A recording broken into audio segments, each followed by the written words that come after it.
Welcome to the Banker Lamp. Please enjoy the video. You start by verifying permissions and tooling so nothing blocks you. First, confirm your Azure subscription and that you have RBAC admin rights. Next, install Azure CLI 2, 40 or newer, run as login, and set the active subscription.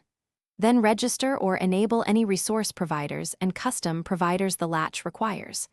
Once done, you'll create the minimal resource skeleton. Make sure to document names and locations to avoid mismatches later. You now build and deploy the latch component.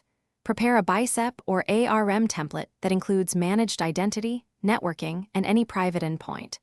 Set parameter values for region, SKU, and secret references.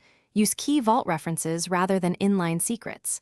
Deploy with as deployment group create for immediate control or push to GitHub actions for CI/CD. As you deploy, monitor the deployment logs and resolve validation errors. You finish by validating the latch end-to-end. Test connectivity, authenticate with the managed identity, and validate DNS and private endpoint resolution. Rotate secrets through Key Vault and exercise your failover scenario to ensure resilience. Once stable, lock down network rules and tighten IAM roles.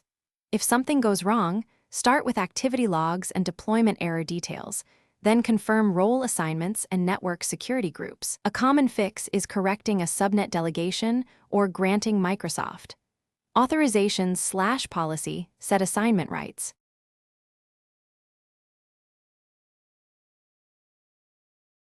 Thanks for watching. If this was helpful, leave a like and consider subscribing. See you next time.